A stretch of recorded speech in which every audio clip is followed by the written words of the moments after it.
নমস্কার দর্শক সময় চলে এসেছে লেবু গাছের ফাইনাল প্রস্তুতি নেওয়ার। মানে আর 20 থেকে 25 দিন পরে কিন্তু আমাদের লেবু গাছগুলো প্রচুর পরিমাণে ফুল নিয়ে আসবে। বিশেষ করে আমাদের মালটা গাছগুলো, বাড়িওয়ান মালটা বা মৌসম্বি গাছ, ইন্ডিয়ান সিকি মৌসম্বি বা আদার্স যে গাছগুলো রয়েছে, তো এই সমস্ত গাছের পরিচর্যা শুরু করার আগে আমার মালটা গাছের ফলন দেখুন, তারপর আসি তার ডিটেলস আলোচনায়।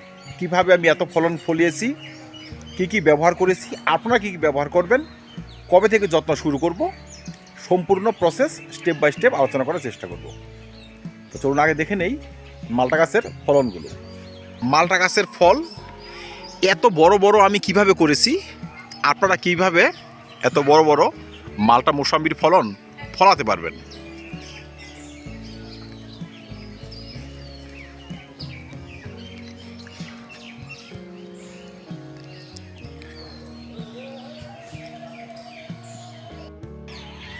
দর্শক, প্রথমে আসি 1 নম্বর, খেয়াল রাখতে হবে মালটা গাছ এবং আদার্স লেবু গাছ কিন্তু এক নয়। বিশেষ করে পাতি লেবু, কমলা লেবু আর মালটা কিন্তু এক নয়।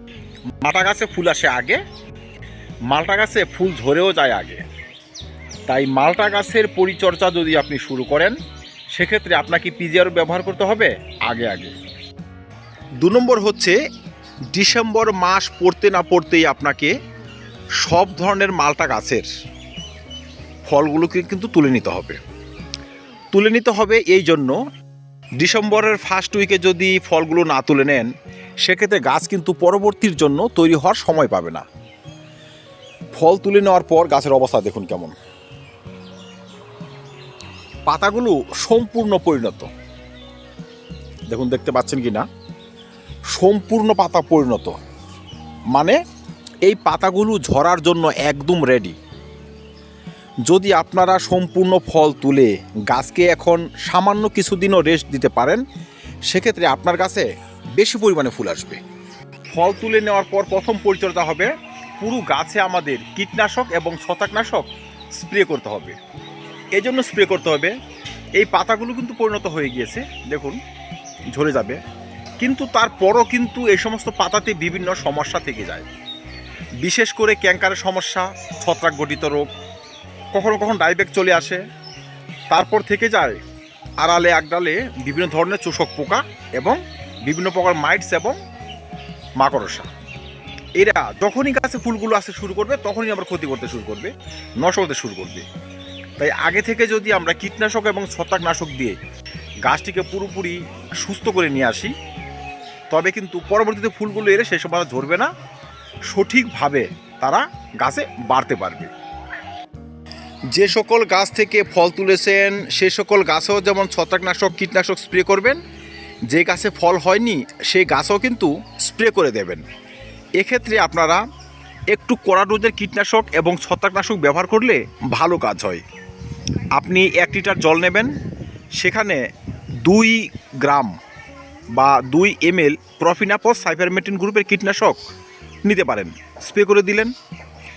সেই সঙ্গে বা 1 থেকে 2 দিন পর 1 লিটার জলে 1 ml এমিস্টার টপ যদি এখানে স্প্রে করে দেন, সেক্ষেত্রে কিন্তু ভালো কাজ হয়। মোটামুটিভাবে একটু ভালো কীটনাশক এবং ছত্রাকনাশক স্প্রে করার চেষ্টা করবেন।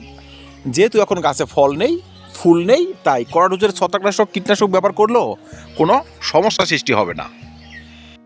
3 নম্বর রয়েছে, আমাদের কাছে ফল ছিল, কিছুটা মশার ভাব রেখেছিলাম, মাটিটা জল ব্যবহার করেছিলাম, এখন আর ফল নেই, মাটি সম্পূর্ণ ড্রাই করে দিব, যেন এই ডিসেম্বর মাসের মধ্যে আমাদের গাছের পাতাগুলো প্রায় সম্পূর্ণই ঝরে যায়। পাতা ঝরাবো, গাছ কিন্তু ফুল নিয়ে আসবে। পাতা ঝরানো প্রসেসটি কমপ্লিট হবে যদি আমরা টবের মাটিকে শুকিয়ে দিতে পারি। দর্শক, এই পদ্ধতি অবলম্বন করে কিন্তু আমি প্রতিটা বৎসর আমার গাছে যথেষ্ট পরিমাণে ফুল নিয়ে আসি। আশা রাখছি এবারও আমার গাছে পর্যাপ্ত পরিমাণে ফুল হবে এবং গেল বছরের মতো এই বছরও কিন্তু ভালো সাইজের এবং অধিক সংখ্যক মালটার ফলন আমি কিন্তু ফলাতে পারব। এবার চলুন দেখে নেওয়া যাক ফুল আসার আগে মালটা বা মৌসম্বি গাছের পরিচর্যা আমরা কিভাবে সারব। ফার্স্ট হচ্ছে গাছে ফল ছিল, জল ব্যবহার করেছি, খাবার ব্যবহার করেছি, এখন গাছে ফল নেই, ফুল নেই, এখন গাছের জল এবং খাবার দুটোই নেই। একদম ড্রাই করব মাটি এবং সব ধরনের খাবার দেওয়া কিন্তু বন্ধ রাখবো। অনেকে প্রশ্ন করেন এখন গাছে 2-4টে ফল রয়েছে, সেক্ষেত্রে কি কিচেন কম্পোস্ট দেওয়া যাবে? কোনো খাবার দেওয়ার প্রয়োজন নেই। এখন যে সমস্ত গাছে 2-4টে ফল রয়েছে সে সমস্ত ফলও যথেষ্ট পরিপক্ক বা ম্যাচুর হয়ে গিয়েছে, অতএব সেখানে কিন্তু খাবার দিয়ে লাভ নেই, খাবার দেবেন না। এখন খাবার দিলে পরবর্তীতে ফুল আসতে সমস্যার সৃষ্টি হবে। আগে আমরা বিভিন্ন জায়গায় গাছকে রেখেছি ফলকে সানবার্নের হাত থেকে রক্ষা করার জন্য, শেডের নিচে রেখেছি, বড় গাছের ছায়ায় রেখেছি, যেখানে রেখেছি না কেন আজকে থেকে এই ডিসেম্বরের ফার্স্ট উইক থেকে আমাদের গাছ থাকবে ডাইরেক্ট সানলাইটে, মানে 4 থেকে 5 ঘন্টা রোদ আসে বা 6 ঘন্টা রোদ আসে এমন একটি স্থানে কিন্তু আমাদের মালটা মৌসুমীর গাছগুলোকে রাখতে হবে। 2 নম্বরে হচ্ছে কোনো ডাল যদি মারা যায় বা নষ্ট হয়ে যায়, শুকিয়ে যায়, ডাইব্যাক আসে, এই সময় কিন্তু সে সমস্ত ডাল গাছ থেকে কেটে বাদ দিতে হবে। কারণ পরবর্তীতে যদি ফুল চলে আসে সে সমস্ত ডাল কাটা যাবে না, তখন যদি ডাল কাটতে যাই সেই ডালের জন্য অন্য ডালের ক্ষতি হবে বা ফুল ঝরে যাবে।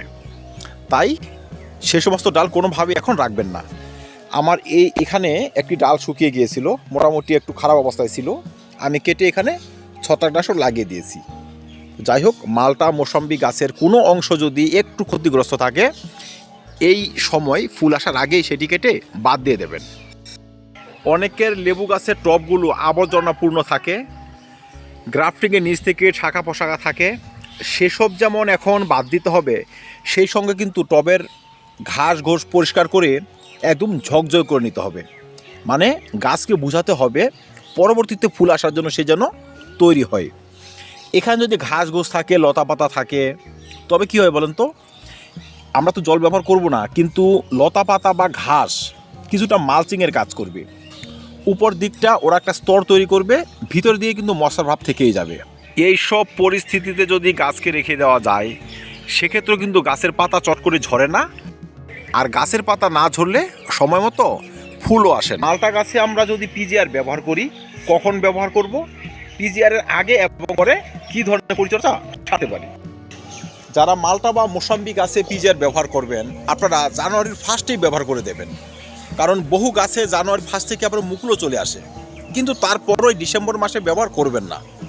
এখন এরা সুপ্ত অবস্থাতেই থাকবে।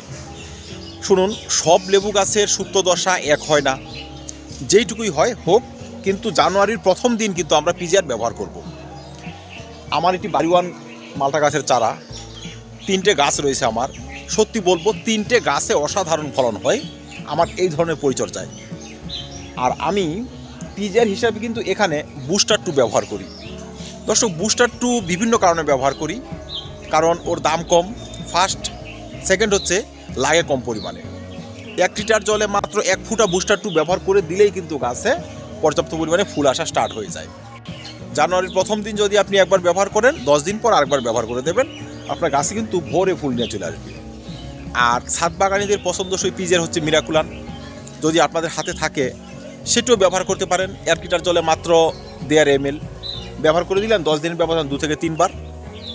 আবার অনেকে প্রশ্ন করেন গাছে তো 2-4টে ফুল চলে এসেছে, এই অবস্থাতে কি পিজিআর ব্যবহার করতে পারবো?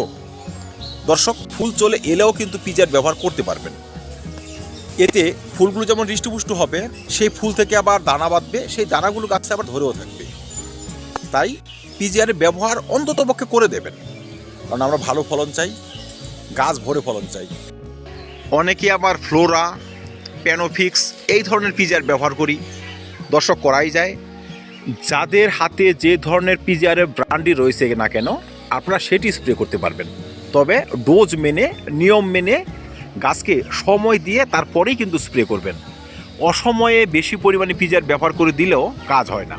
সর্বশেষে দেখে নেব পিজিআর ব্যবহার করার পর আমাদের কী ধরনের যত্ন করতে হবে, মানে জানুয়ারির ফার্স্ট সপ্তাহ থেকে আমাদের কী ধরনের যত্ন করতে হবে।